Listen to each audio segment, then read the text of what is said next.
Thank you. I'm excited and honored to be among the first to congratulate the graduates of the Farmers School of Business. Also to recognize their professors, their mentors, and their parents, including my wife Sarah, as our son Andrew is also graduating today. Well, graduates, you made it. And it's great to see so many of you here today.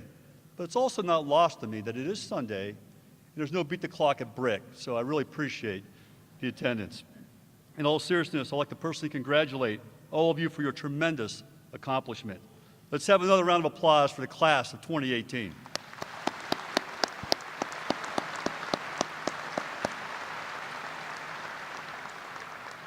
I would also like to recognize Dean Rubin and the entire team at the Farmers School of Business, faculty, and staff. You have shaped these young men and women in more ways than you may ever know. You have built upon strong foundations established by family after family. You have taught lessons that likely will outlast our lifetime. Speaking on behalf of everyone here, we thank you.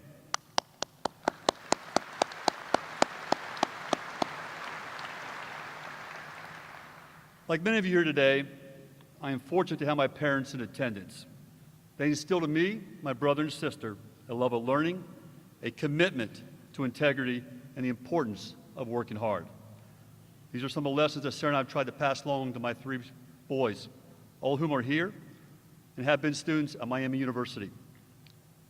In the lead up to this momentous day, I'm guessing that in between final exams, job interviews, campus cleanouts, and just maybe a party or two, you have been reflecting a bit, remembering wisdom from professors, advice from mentors, how much you dreaded those 8 a.m. classes. Today, I want to add a few more things for you to think about. For the last 17 or 18 years now, you've carried around a backpack. You maybe even had a book or two in it. Chances are that many of you will continue to carry a backpack or briefcase into your career. That backpack or briefcase may be stuffed with still more books, a laptop, or whatever it takes to get you through the day. But today I want to talk about another bag that you will need to carry around to be successful. It's a tool bag of sorts, and it contains what you will need to get through this journey called life. Be sure it contains tools that are tried and true and will never, never let you down. I've carried around this kind of bag my entire career. It contains 6 essential tools that have helped me through every situation, and they are tools I'm sure will prove valuable to you. The first tool is reputation. Always keep it sharp and clean. It is extremely valuable and extremely fragile. Reputation is something that you build up over many years, but it's something you can lose overnight. Protecting it should be your job one. Living a life of good moral character goes a long way towards protecting your reputation. But in the days of social media, it's often not enough. Everything you post on social media is a digital record. What you like, what you stand for, what you believe in, where you partied last night. Remember the role social media plays in reputation. Know, too, that employers like me look at social media to learn more about the people we are hiring. Be smart about your virtual life. In addition to being smart about social media, it's important that you always do what is right even when no one is looking. Never compromise your integrity. And it's important always to be yourself, because it's way too difficult to try and be somebody else. The second tool I carry in my bag and I often pull out is called relationships. The ability and frankly the commitment to build mutually beneficial long-term relationships is critical to your success. I'm not talking about superficial social or networking relationships. I'm talking about relationships where each party is vested in the success of one another. It is likely that you count some of the people with you today among those lucky relationships. College friends and professors care about you as you care about them. You have counseled, pushed, and lifted each other.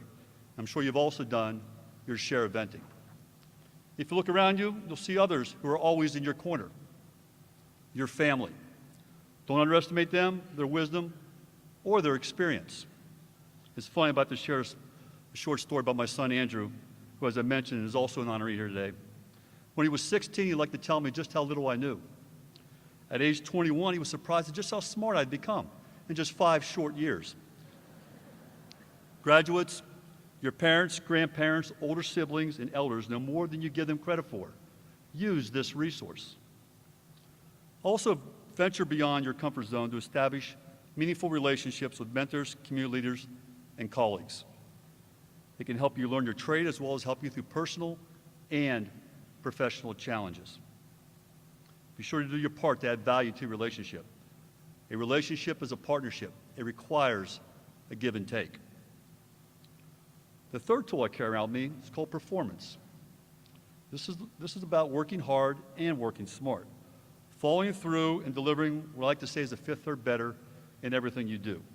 In other words, give every task 100% and then some. This is true on entry-level jobs as it is further down your career track. By show of hands, including friends, family, staff, and faculty, how many of you have jobs in your major field of study, or for you graduates, have those kind of jobs lined up after school? Okay. I've read research that shows that only about a third of college graduates, by the time they reach age 35, have ever worked in their degreed area. Think about that. Even those who do are not in the exact same job they started in more than a dozen years later. I majored in computer science and mathematics. For several years, I put the first part of my degree to work in information technology. And of course, today, as the CEO of one of the nation's largest banks, technology is still a big part of my job. As you might imagine, the math has also come in quite handy. But from a computer science degree to entering financial services and becoming a bank CEO was nowhere in my mind when I was a young college student collecting my diploma. Few, if any of us, know the exact path our careers will take. There'll be twists and turns, unexpected victories, and disappointing mistakes. It's relatively clear, though, that the best way to get the next job is to excel at the job you're in. Say yes to good opportunities as they come up, even if they aren't part of your initial plan, and then work hard to perform well at every job. Always do what you say you're going to do and be accountable for your actions. When you first start in a new role, listen and learn more than you talk. Don't try to impress everyone with your knowledge. It's important to be humble. I like to say it's better to be a learn-it-all than a know-it-all. The fourth tool I carry with me is preparation. There's really no substitute for it. Mark Twain used to say that it would take him 2 or 3 days to prepare for an impromptu speech. Not so impromptu since he had to prepare. Preparation doesn't just benefit you, it also demonstrates that you respect the people you're with and the project on which you are working. Being prepared means doing your homework, even though you are no longer a student. It means knowing your subject, being able to clearly articulate your points, and thinking through potential questions well in advance. It means that if you come to someone with a problem, you should also come bearing a solution, or at least some ideas to effectively address the issues at hand. As a CEO, my most valuable employees are the ones that not only identify issues, but come to me with possible solutions and are ready to execute.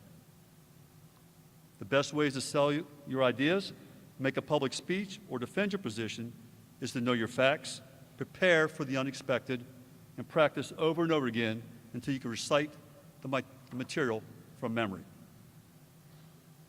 Prepare yourself for the day and for the job. Also prepare yourself for the next good opportunity I mentioned.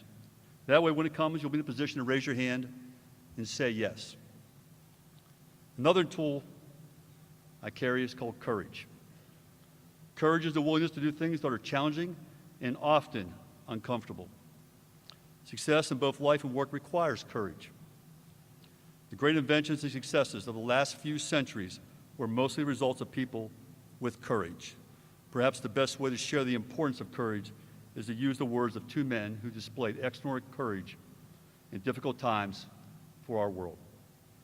As you know, Winston Churchill, as Prime Minister of Great Britain, rose to become one of the most influential leaders of all time.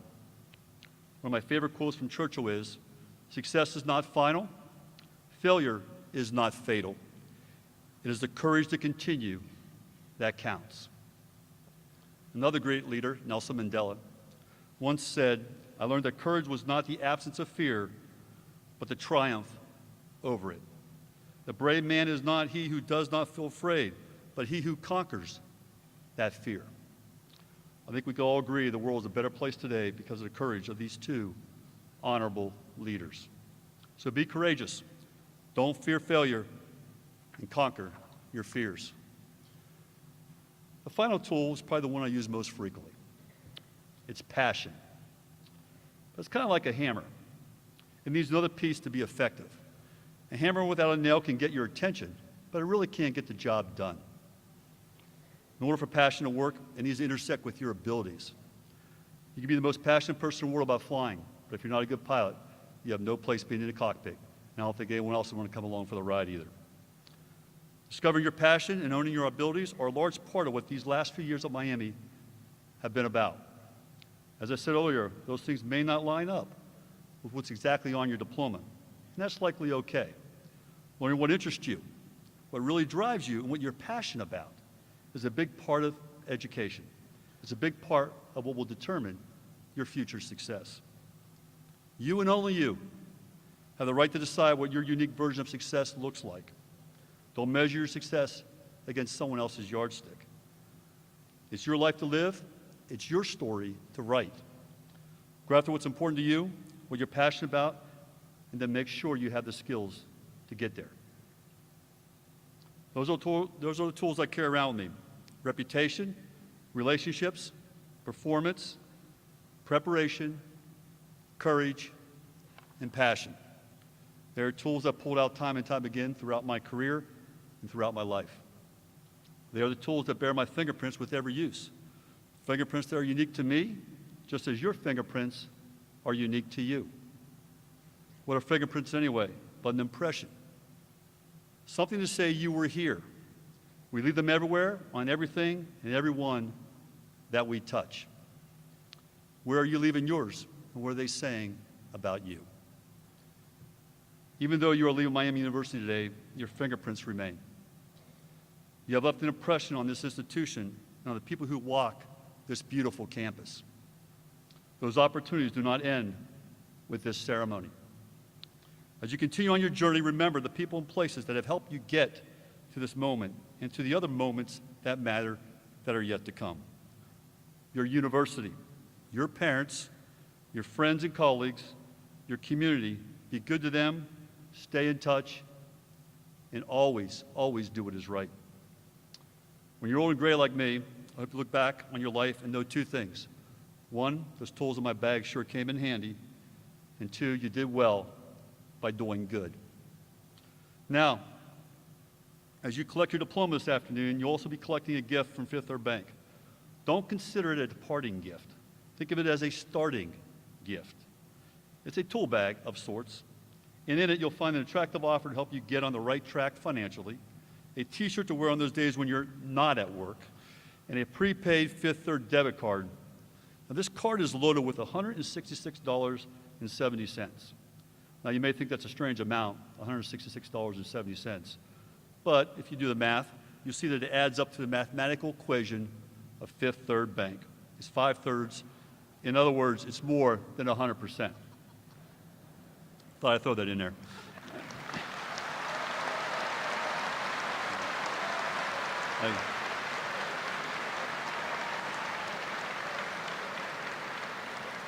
Thank you. You may have known from our advertising that at Fifth Third, we work hard to deliver 166% in everything we do. We strive to go a Fifth Third better, we like to call it. I'm sure you made a similar effort in your college career, working to deliver over 100% in every course. This gift recognizes this effort, as does your diploma. Graduates, very, very well done. I started these remarks today by talking about lessons in integrity, hard work, and lifelong learning. I'd like to close by sharing another lesson from the great Winston Churchill. Although he achieved the pinnacle of career success, amassed fame, and helped save the world from Hitler, he maintained perspective. He knew what was important and what kind of responsibility each of us has to the wider world. Winston Churchill often said, "We make a living by what we get, but we make a life by what we give." Graduates, this institution has prepared you to go make your living. It is up to you to go make your life. Congratulations to the class of 2018. Red Hawks, I know you will soar. Thank you.